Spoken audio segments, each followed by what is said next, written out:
are we talking about today? What are we talking about today? Talking, as a matter of fact. We're talking about language. What was the song I just had playing? Bonnie Raitt, Something to Talk About. So today we're going to be talking about language. And it's kind of weird because Jim Nairn puts this in the book. He says it's language and thought. Language and thought. And talking is the same as thinking. And he's not the first to say this. In fact, there's this guy by the name of Benjamin Whorf. There he is, right there, Benjamin Whorf, who had this, what he called the linguistic relativity hypothesis. Wow, boy, there's a lot to take back right after first class after spring break. The linguistic relativity hypothesis says that what you say changes how you think and perceive. So if you talk about good things happen to you. Is that kind of what it means, a little bit? He says that if you have words for things, it changes your whole worldview. That basically that's what language is for. Language is about changing what's going on inside your brain. And let me give you a classic example of how this works. Which of the following tastes better? Think about this for a second. Try and picture it in your mind. Red beans with rice. You go down to the cafeteria today, and they've got red beans with rice on the menu. Sounds good, right? Yummy. Maybe a little bit. But wait. Tomorrow you go, and it's not red beans with rice. It's traditional Cajun red beans with rice. Much more yummy, right? We added those two adjectives, and now it's so much more delicious you won't even believe it. Really? Well, actually, they did this study in a genuine college campus cafeteria. One day it was red beans with rice. The next day it was traditional Cajun red beans with rice. Also counterbalanced, they had the seafood fillet. Yummy. Everybody loves that college seafood fillet. But it tasted much better if it was the succulent Italian seafood fillet. And you sort of laugh and think, no, this is crazy. But they actually interviewed the people that had eaten each of these particular dishes, and they had them describe them. And for those that got the regular description, they said, do you think that Italian fillet was particularly appealing? Well, if they got the regular description, it was just the seafood fillet, they said, yeah, it was okay. It was about a 6 on a scale from 1 to 10, so not very. But 6.5, it jumped up when you added that little description. Likewise, if you said, did it taste good? Did you really like that, fillet? They said, yeah, it really tasted good if you added the extra description to it. Keep in mind, this was the same college campus cafeteria, the same food each day. The only difference is they added 2 words. It was either the succulent Italian fillet or one of those things like that. So adding a little extra description to it made it taste better.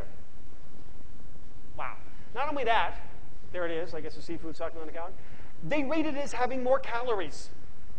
The succulent Italian fillet had more calories in it than just the fillet. 302 versus 366. Well, you're getting more calories just by adding 2 adjectives. Crazy, crazy stuff. So the moral of the story for this is, if you want to lose weight, just describe your food. Right? You get more calories, it'll be more appealing and more feeling. Or another way of looking at it is, to experience life, we need language. We need to describe things. Language helps us capture things that you can't describe, things that you would otherwise miss. As I put it, language is kind of like ESP. Anyone here have ESP? Wait, I'm just kidding. Well, maybe you do. Extrasensory perception. If extrasensory perception, seeing something beyond your senses, then language does exactly that. You ever wish you could read minds? That'd be kind of fun if you know what somebody's thinking. Well, you don't have to wish anymore. People can tell you, I hate you, right? You know. That's what language is for. Or maybe they say, I love you. Actually, it turns out that shows up a lot, too. And the point is that seafood fillet really did taste better when you add those 2 descriptions in language. So things that would ordinarily escape your detection. You're sitting in the old college campus cafeteria, this is kind of boring and yucky. Oh, but apparently it's succulent and Italian. Those words make you pay more attention. All of a sudden it says, hey, pay attention to the fact that this Italian seafood fillet is succulent. Maybe something about the way it breaks apart and you see all the little fluffy little, well, whatever. Or Italian, maybe you pay more attention to the spices, or you sort of see a little Italian flag on it or something. So that's what language does. It sort of draws your attention to things that would ordinarily escape detection. And you might say, well, who cares? At a college campus cafeteria, what does that matter? But in things like the grasslands, when humanity is trying to survive, language is our little leg up. Language is the way we can survive. I mean, imagine yourself stranded in the grasslands, all alone, and you need language. Well, language could tell you whether those marks in the ground are really animal tracks that you could go then catch and eat the bunny that you found running around. Skin it and yum, yum, yum, right? Or maybe those things would tell you whether that bug you see crawling on the tree is edible. Language will help point to those tiny little things. Language can learn those things. Imagine if you had a little Boy Scout, Girl Scout handbook that could tell you how to survive in the wilderness. Language would help to get there. It could also tell you about danger. If you were there with your friend and your friend's like, look out, you would know something. It could also tell you about rescue. Right? You need to be rescued in the grasslands, just put up a little SOS. Really suck if the people who were trying to rescue you had no idea what SOS meant. Oh, look, it means hi, nice to see you, bye. Language is critically important for figuring out things that we can't see, things that we don't necessarily. Now, we can, of course, have language for things we can see, but it's really neat when it describes the things that would usually escape detection, things that you can't necessarily learn. And today what I'm going to talk about is how kids learn all of this. Because you guys are all college educated. You think this is pretty easy. You got it down. You pull out a book. Nairn's book yesterday, last night, you're reading through it. You pull out my notes, you can read through it. They aren't really there, but you can get an image in your head and discover things and see things that aren't really there. Anyone read any novels lately? You see things in your head as you're reading through them. You're like, oh, wow, I can't believe that's happening. There's no movie there. Language brings up something in your head, in your mind, to help you see things that really aren't there. So how do kids do it? When do kids learn this? Because this is really tough for kids. You could be talking to a child and they have no idea what's going on because there's no reference in the world for what could possibly be happening. So I wanted to tell you a little bit about my son, Sebastian. Started out, there he is, kind of cute, right? At 12 months of age, he said his very first word. Anyone know what his first word was? I'd like to tell you it was daddy. It wasn't. His mommy would like to tell you it was mama. It wasn't. What was it? Victor, the name of the family dog. Kind of makes sense, what with all the, Victor, get away from the baby, and Victor, stop eating those poopy diapers, right? Victor, look out. So he started to say, Victor. And the crazy thing was, it was months, weeks, years, well, maybe not years. It was a long time before we could actually figure out that he was saying the word Victor, that he'd actually figured out that that word went with that thing. But yet, 8 months later, he was learning over 9 new words a day and producing hundreds of words on a daily basis. Great words. He's stringing words together in ways that actually made sort of a weird kind of sense. Blah, blah, blah, my cookie, blah, blah, blah, yucky poopy, right? Things like that. He's putting them together. And the challenge for those of us who study language development is to say where this all came from and finding clever ways to test infants who clearly understand a lot more than they say. So little babies, you sit them sitting there. Infants. I don't know if you know this. Anyone know where the word infants comes from? Infans, which means without language. Said that, remember I said that first day of class? They don't have language yet. They can't talk. And yet somehow they do this. So we have to explain how it is that we can learn language at all and find clever ways to test infants who obviously understand a lot more than they say. So wait a minute, you're saying, who cares? Language. I'm a college-educated graduate. No problem. It's easy, right? And it's true. To a native speaker, we go right from the sounds that are coming out of my mouth to words, to sentences, to meanings, without any trouble at all. Hopefully the words are coming out of my mouth. They're making a little picture in your mind. They're nesting themselves in there, and everything's cool. In fact, to a native speaker, language is reflexive. It's automatic. It's like Nike said, we just do it. I don't think that's what they're talking about. But that does show you how words can have power. But he says, just do it, and you get this extra burst of power. Anyone here not a native speaker of English from the first time? You, right? It's tough. In fact, to a non-native, actually, any speakers in here speak another language other than their native language. Had to learn it, right? A few? Wow. Interesting. It's pretty tough. My wife is French, and I had to recently learn French when I went over there, and it's really hard. I just couldn't believe it. I was also amazed at how smart the kids over there were, because all these little tiny kids, they knew French. Look how smart they were. It's amazing. Smarter than me. And that's the problem. To a kid who's not your native language, going from sounds to words to sentences to meaning is anything but reflexive. In fact, to a non-native speaker, language goes against their natural tendencies. It's not reflexive, it's not automatic, it's just gobbledygook. I went over there, and it's like people are talking 1,000,000 miles a minute. They're going, blah, blah, blah, blah, blah, blah, blah. I'm like, oh, okay, sure, yeah. What? And my wife talks to her mother. Her mother-in-law is actually here as well this weekend. And they're like, blah, blah, blah, blah, blah, blah, George, blah, blah, blah, blah, blah, blah, sucky, blah, blah, blah. What? What was that? And it turns out, what were they talking about? In fact, in the words of Bonnie Raitt, language becomes a little mystery to figure out. What's going on? Song we heard before. How do you figure out language? And there's at least 4 problems with learning a language that we have to face. We call them phonology, should have heard before, semantics, segmentation, and grammar. Okay, so now a little quiz. So what's phonology? We talked about that last time, or last time I was here, a long time ago. Phonology means what? Remember? What's that? The sounds of the words. So how language sounds, the phonology. Phono, meaning headphones. Got little headphones there. So how a language sounds. And different languages sound different, right? And there's this task of segmentation. Segmentation refers to the ability to pick out individual words. When I first went over to France, it sounded like all the words just went together. It was one big mess of sound. But actually, like right now, I'm talking to you, and there's no pauses or breaks or spaces, and I can just keep talking and talking and talking and talking until everybody falls asleep, and I run out of breath, and all those sort of things. And all along, there was never any spaces or breaks. Holy moly. But yet somehow, you were all able to pull out individual words. That's segmentation. When do kids know how to do that? And then there's semantics. Ever heard somebody say, oh, that's a matter of semantics? Semantics. What does it really mean? Depends on your definition of it, right? Things like that. So semantics refers to the meaning of a particular word. How do kids learn the meaning of things? And then there's grammar, which is all about how you connect words together. Okay? So phonology, segmentation, semantics, and grammar. 4 things that everybody has to learn when they're learning a language. So I don't know if you remember, I came here to talk about developmental psychology a while ago. So I studied development. I studied language development. So I started to wonder, what do babies know about all of this? What do babies know about segmentation and grammar and phonology and stuff like that?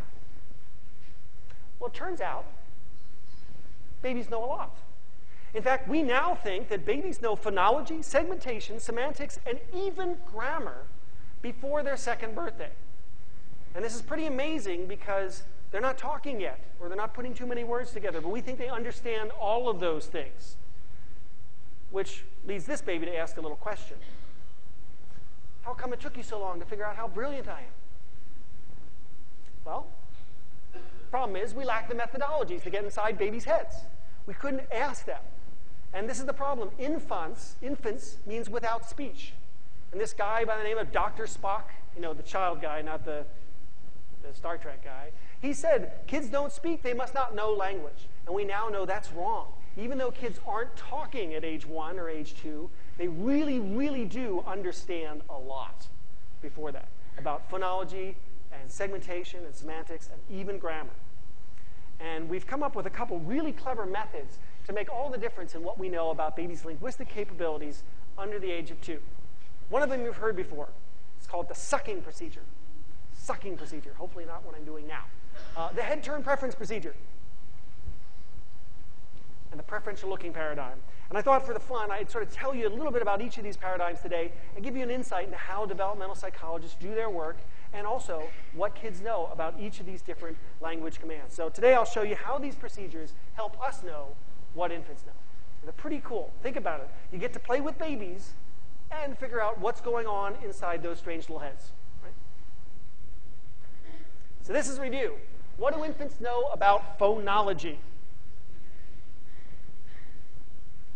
They suck. Literally, in fact. Remember this? You think back when I was talking about infant perception? We did this little task where the infants were sucking away on a little pacifier, going suck, suck, suck, suck, suck. And we played something like ba, ba, ba, pa. And what happened? They dishabituated, right. And they're like, they started sucking more. And they did that more than if you just went ba, ba, ba, ba. So remember we said that meant that infants got the very subtle distinction between ba and pa. Big difference. Pa is somebody you can give a hug to. Ba is somebody you do the doo-wops with. They do understand this difference. And, more importantly, even newborns seem to get the difference. This should be a review. Remember this? Nod if you remember this. Yes, yes, right? A little bit? Okay, good, thanks. And, are you ready? They even hear phonemes that they will never, ever use. They hear phonemes from languages that aren't theirs. They can hear distinctions that adults can't make. And this is a huge finding in the developmental literature because it means that infants can find and hear stuff that adults can't do. And that's pretty amazing because usually we say, yeah, infants, you're not as competent as us adults. Actually, infants can hear sounds that adults can't. Pretty amazing. And here's the original study by Worker and Tees that showed this. They took two different sounds from different languages other than English, one from Hindi that is a da versus a da. Everybody hear the difference? Da versus da. I don't know. I can't hear the difference. I'm not even sure if I'm making the right difference. But in Hindi, that's a critical difference. It's just as big a difference as the ba-pa distinction in English. And then there's this other language. I can't even say it. I'd like to buy a vowel, basically. It's naftaloptics or something, right? It's gi versus gi. Gi versus gi. Anybody hear that difference? What? No. Anyone speak naftaloptahoptic? No, probably not. Good, you won't know if I'm making it wrong. But the fact of the matter is that gi versus gi and da versus da distinction is just as big a difference as ba versus pa in their language. And native infants can hear that difference. And here's what we see. We see at 6 months of age, English babies popped out learning English can hear those distinctions. This is a habituation criteria over here. So we have infants reaching criteria, sucking away, going, wow, that's so different. The infants are sucking more at 6 to 8 months, sucking more at 8 to 10 months, but by 10 to 12 months, it's gone. So by about 10 months of age, they've already started to specialize in their native language. So this means that infants can hear all the sounds of the world's language when they're born, and over the first year of life, come to become increasingly specialized in just their native language. So I got a question for you. What does that mean for learning a second language? When should you learn a second language? When you're an infant. Right, absolutely. Here's a little news flash, very useful thing. If you ever need to learn a language without an accent, children exposed to a foreign language when young learn it better, much quicker. They have no accent. I was very disappointed to learn my wife was French because she has no accent whatsoever. And part of that is because she learned it young. And they learn 2 languages just as fast as one, so there's no problem there. Pretty neat. So if you want, the moral of the story is if you want your kid to be able to do a spy kind of thing and not have an accent, just raise them early and expose them to that sounds. In fact, they did a study of this. These were children that were adopted from Korea when they were about 3 years of age. And those kids, even though they never heard Korean after that, they were adopted by Dutch folks up in Michigan, when they went to learn Korean when they were in college, they learned it faster with less of an accent. So it appears that even as little as 3 years worth of exposure at the early part of the beginning of your life, the more they can learn these things. Crazy. So even just a little bit of exposure when you're younger. Questions about that? It's not just language, either. Okay, why would my kid ever need to learn another language? American's the only language we need. Well, they might need to learn how to read. And it turns out reading is critically dependent on phonology as well. We talk about pre-reading skills in little infants, and pre-reading skills are knowing your letter sounds. We call that bonus Scrabble word, phonological awareness. Phonological awareness, the sounds of words. And it turns out that kindergartners who know their letters learn to read faster. So you want to give your kid a little leg up on reading? Give them some phonology. And first graders who recognize the rhyme and the onset, know how words start the same, they also do better in first grade. In fact, there's an 89% correlation between first graders who recognize phonology and first graders who learn how to read at the highest levels.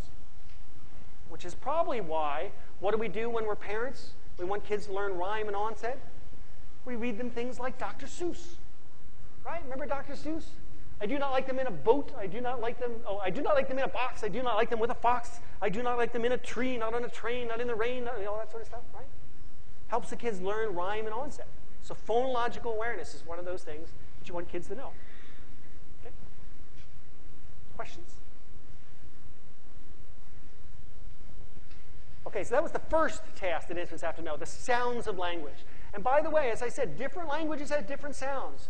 Japanese doesn't have the R versus L distinction. That's why sometimes they have a hard time hearing the difference. And like I said, in English, we don't have the Hindi da versus da distinction, and they would laugh at us because we can't say it right. So knowing phonology, knowing the sounds of your language is really important, and one of those things that leads you to have an accent or not. But we're not done. That was one of the tasks. Another task that infants have to do, another phonological task, is to discover words in the fluent stream of speech. That is, speech isn't punctuated with spaces, commas, or periods. Like I said, I could keep talking and talking and talking, and there's no break. And it's even worse. If I say my favorite word is speech, there was a huge break there between the sp and the each part. But you guys put it all together in one word, speech. So there are breaks in the sound that you should ignore, and they're not breaks that you should pay attention to.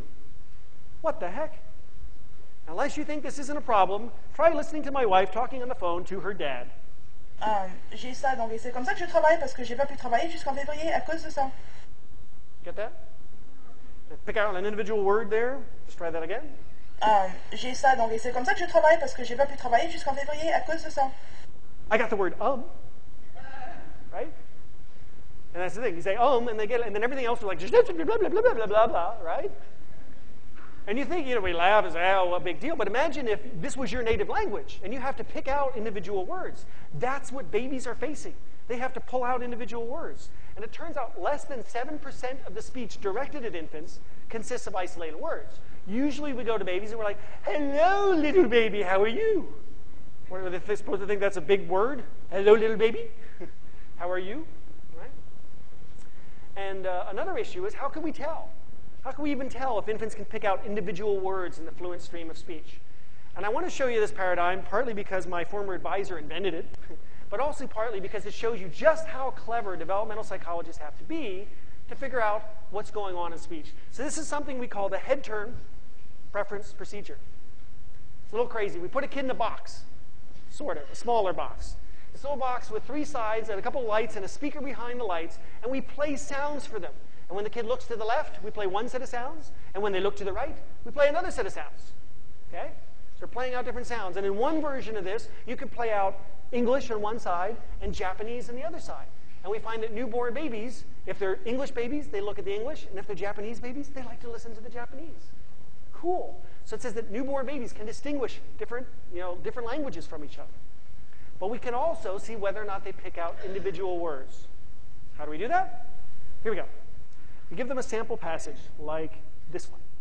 Sample passage is written around a word like feet. It says, the feet were all different sizes. This girl has very big feet. Even the toes on her feet are large. Right? The shoes gave the man red feet. His feet get sort of, well, you get it, right? We're talking about feet. But the point is that word is in the passage. It's never spaced out individually, but we're trying to see if infants, after playing this passage for them, can pick out the word feet from the passage. And that's exactly what we ask. Can infants pull the word feet from the passage? Say, hey, did you get the word feet? And then they raise their hand and they say yes. No.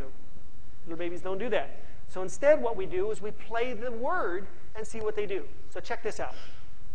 Babies watching. Here we go.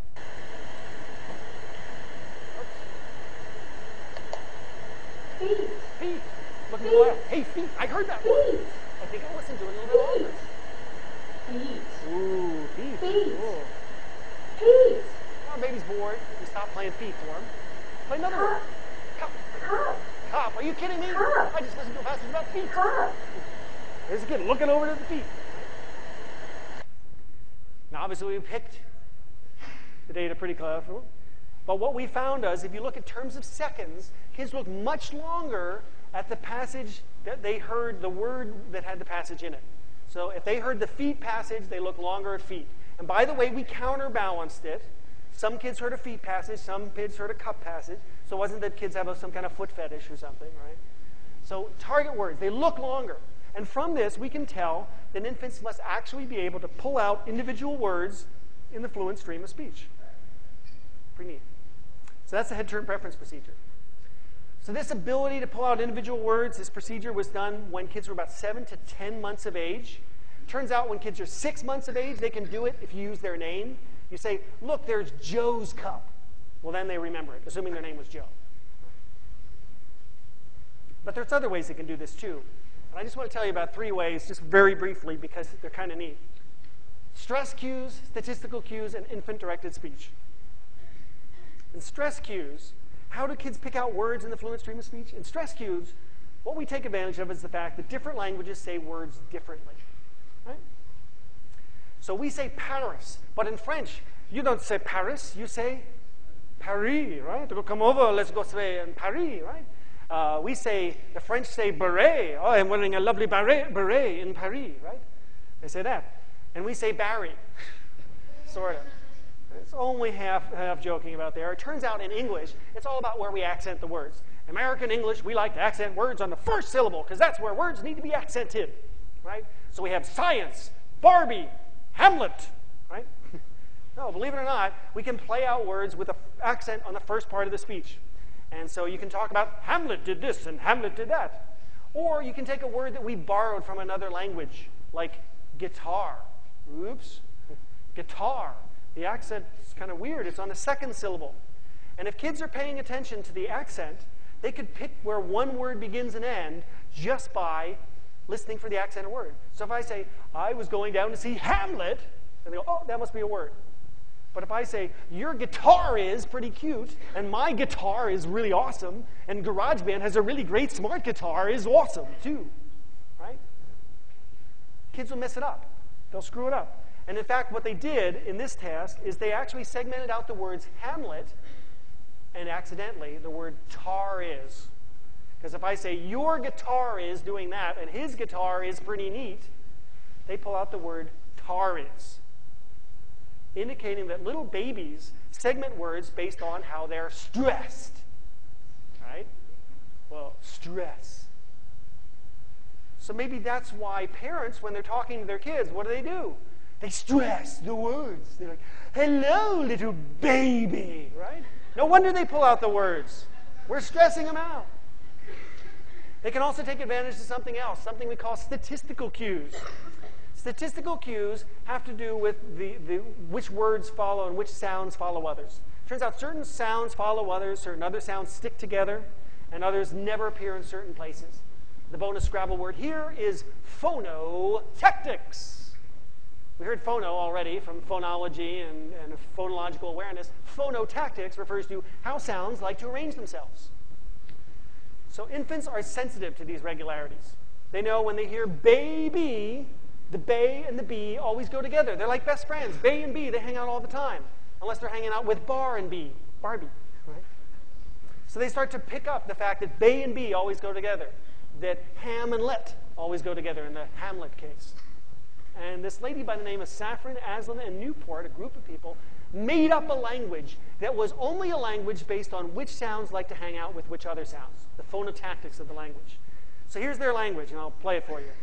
Chuda ro pi go la pi, well, whatever. I'll let them read it here. Chuda ro pi go la bi ku ti bu do pa pi go la chuda ro bu do pa pi go la bu do pa chuda ro pi go la bi ku ti bu do pa chuda ro pi go la bi ku ti chuda ro bu do pa chuda ro pi go la bi ku ti bu do pa pi go la chuda ro bu do pa pi go la bu do pa chuda ro pi go la bi ku ti bu do pa chuda ro pi go. You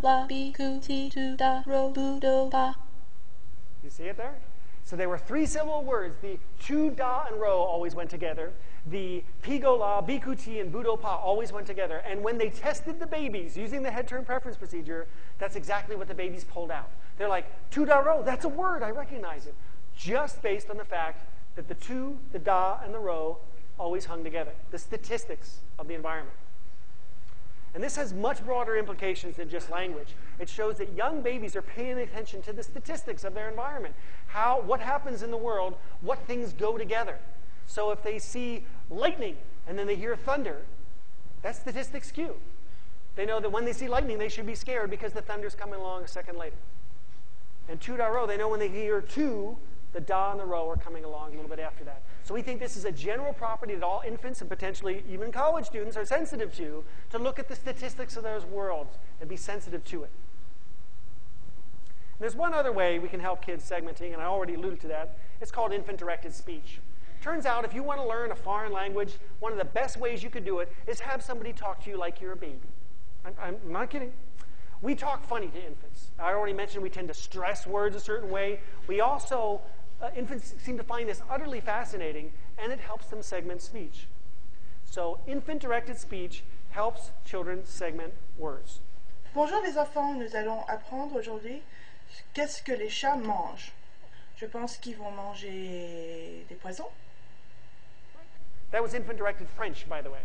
So it's like, bonjour. Listen again. Bonjour les enfants, nous allons apprendre aujourd'hui qu'est-ce que les chats mangent. Je pense qu'ils vont manger des poissons. You want to get a word out that time? Des poissons? Des poissons, des poissons. And just in case you didn't get the word that time, there's one other thing that people do to help infants segment. They show them what they're talking about. If you're talking to babies, you tend to show them the words. Remember I said language can be used to talk about things that aren't there? When you're first learning language, you want to talk about things that are there so they can learn it. Like this. Here we go. Bonjour les enfants. Regardez, c'est mon petit ami, le chat. Il s'appelle Charles. On va regarder ce qu'il a mangé. Oh, qu'est-ce qu'il y a dans sa bouche? Oh, un poisson! Il y a un poisson, il a mangé un poisson. Oh my God, he's got a fish in his mouth. Weirdest toy ever. This is like Hungry Charles or something. He's got like fish bones and a fur ball in there and everything else.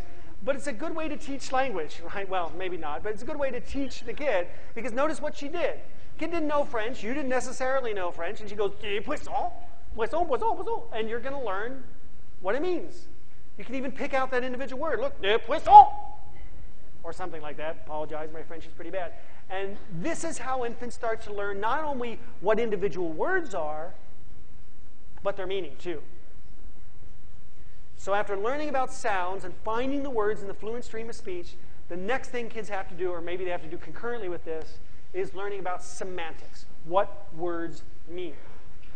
So what do infants know about semantics? Well, let's check this. How would we know? This is actually a really big problem, by the way. A lot of kids will say words that we don't necessarily know what they mean. You know, my kid repeats a few words that we're sort of like, oh, I hope he doesn't know what that means, right? And it's not as easy as it seems. Let's imagine we're stranded in the grasslands again, and there's a little bunny rabbit. It's the Easter bunny. He's running by. And there happens to be a native speaker of the language by there that goes, gabagai, gabagai. Right? What's gabagai mean? Bunny, right? Could be. Yeah, but remember this thing about language referring to abstract stuff? As noted philosopher Willard Quine mentioned a long time ago, not so fast. Maybe they're not talking about rabbits. Maybe they're talking about the rabbit's fur. Right? Gabagai, you're going to be cold this winter, so you need to skin the thing and wear the fur. Maybe that's what they're talking about. Or maybe they're talking about the rabbit's ears because it has really long ears and they've never seen it before. Or the rabbit's fluffy little bunny tail, right? Or the fact that the hopping motion that the rabbit's doing. Look, gabagai, it's hopping. All of those things could be said whenever there's a rabbit around. Or maybe they're talking about the fact that the rabbits in this particular area are zombie rabbits and they crave brains. Gabagai, look out, run for your lives. That's where language may be important to know, right? Oh, look, a cute little fluffy little pony. Oh, my God, right? Zombie brains everywhere. It's scary. You think they're harmless, but maybe they're not. There you go. Yummy. This is the point about language. You have to learn what things mean. And if you don't know what gabagai means, you could be eaten by a bunny. That would be bad. But that's what language is about, knowing what it means. And as Quine pointed out, how would you know? How would you know what gabagai really means? And how could we tell whether or not kids even know a simple word like mommy versus daddy? Luckily, I've got an answer for you. Preferential looking. This was a study done by Tinkoff and Jusek in 1999, where they put up mommy and daddy on the screen. They actually videotaped the kids' mommy and daddy and said, where's mommy? Look at mommy. Do you see mommy? And then they also said, this is so lame. No, they said, look at daddy. Do you see daddy? And it turns out that 6-month-olds look longer at mommy when asked for mommy and, very important, longer at daddy when asked for daddy. Why is that important? Why do you want both? Statistical thing there. Yeah, I mean, everybody likes mommy. Oh, it's mommy. I like to look at her no matter what, right? And so you want them to look longer at mommy when mommy's asked for and longer at daddy when daddy's asked for. Although most kids' first words aren't until 12 months. So 6 whole months before they've really begun to talk, they know the connection. Mommy for mommy, daddy for daddy. Pretty neat. And this raises a question, though, but how do kids learn the meanings for a word? We already said that parents sometimes shove fish in the kid's face and say, poisson. That's one way to learn meaning of words. But we're going to talk about 3 other ways that kids learn meaning. And ways you could learn. Anyone have to learn a second language in college? Have to take those language classes, a few? This could be useful. Oh, you're like, oh, yeah, right. Frequency. Frequency, a really good way to learn college. Anyone have to learn another subject in college? Good. Turns out a lot of these same ways of learning meanings for words you can learn for different subjects. Frequency, social cues, and learned heuristics. Okay? So, frequency. Let's talk about that. See this cartoon? It says, of course he said arf. What did you expect his first word to be? This little baby who's surrounded by dogs all day long. Okay? And this is really the essence behind the frequency account of word learning and how you would learn any particular topic. Repetition, repetition, repetition. If a kid sees kitty, oh look, there's a nice little kitty, and there's a kitty playing with a butterfly, oh my gosh, and there's a kitty over there, and there's a kitty over there, then hopefully they'll learn what this is, right? Look out, it's a giant kitty coming to eat the rabbits. Run for your lives. And when they see that, hopefully kids will recognize the cat, and they'll say it. But they can also do something we talk about called overgeneralizing. Overgeneralizing is when you call everything a kitty, even things that aren't. So if anyone's ever seen Monsters, Inc., there's a big monster in there. His name is Sully. He walks around, and the girl goes, kitty! Right? He's not a kitty, but that's overgeneralizing. It's using the word to describe too many things. And Sebastian, once upon a time, called an orange an apple. Same deal. Overgeneralizing, using one word to describe too much. Here, let me show you that. What do you got there? Apple.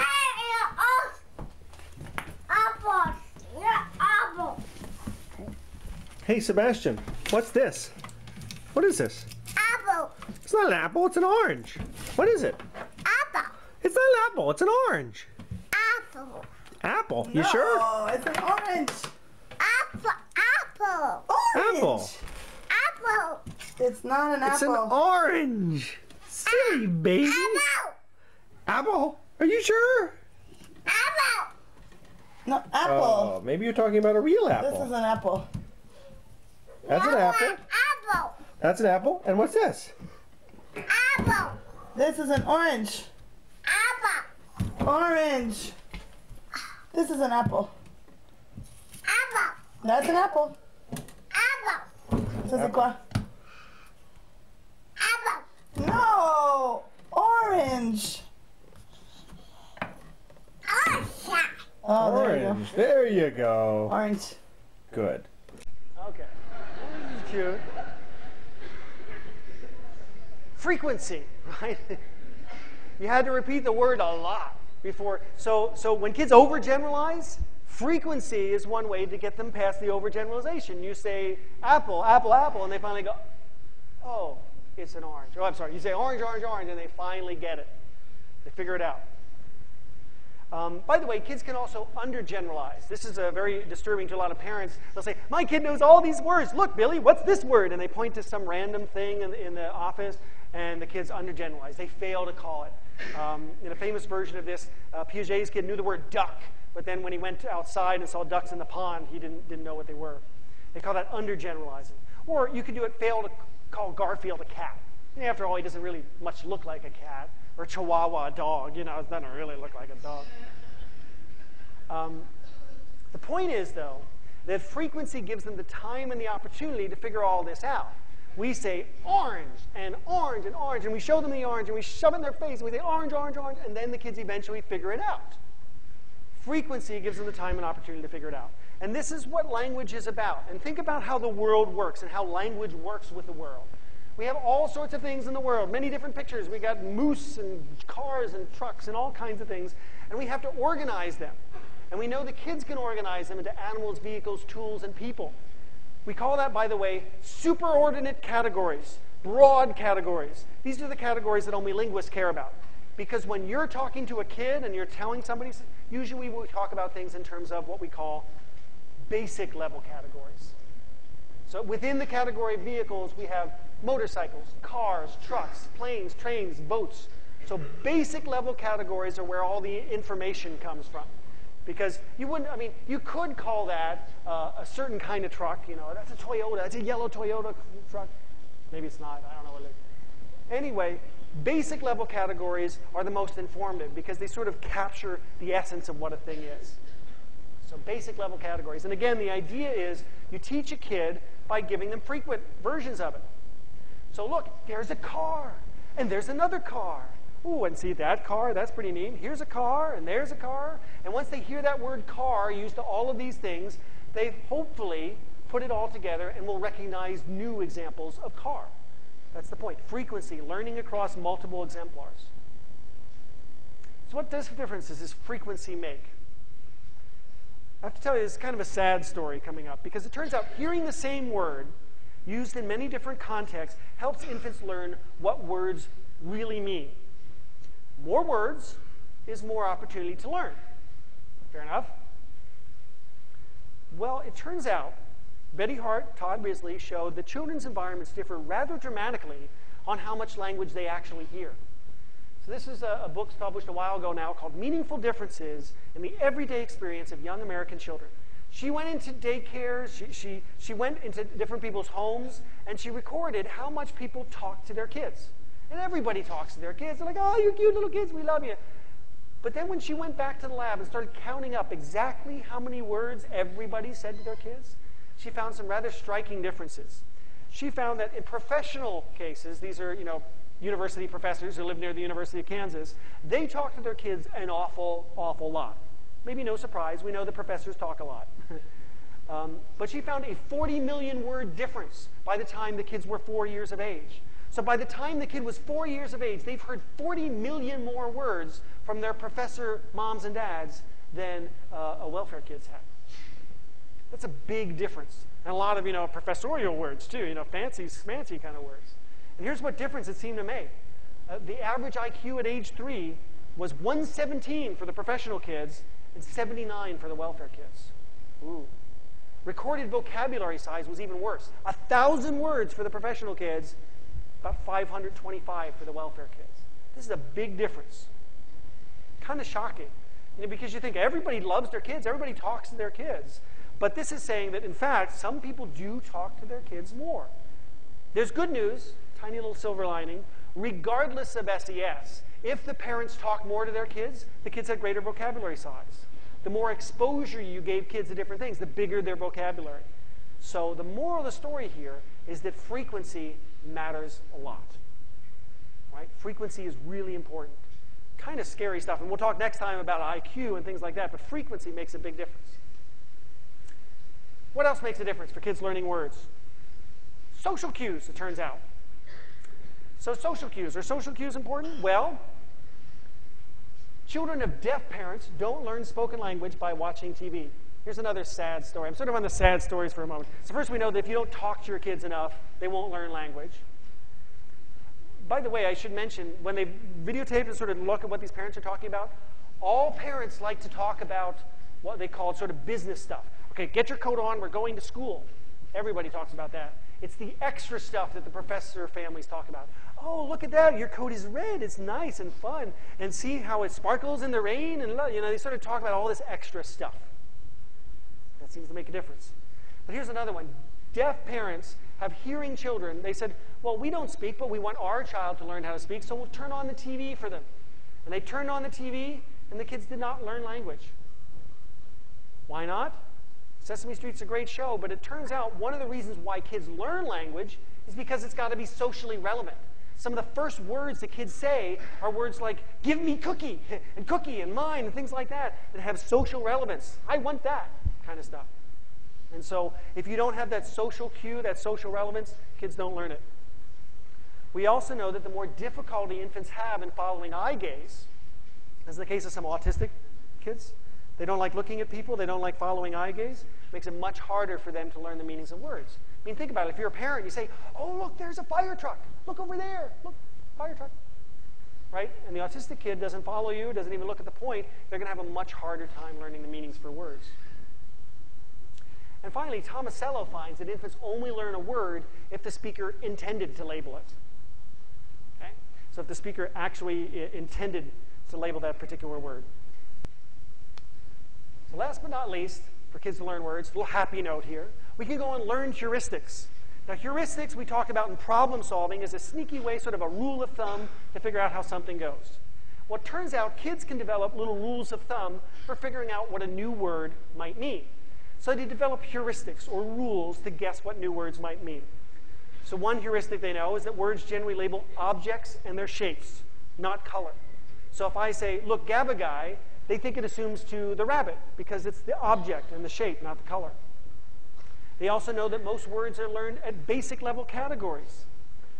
And another one of my personal favorites, new words label new objects. I'll tell you one little last story and then we can go.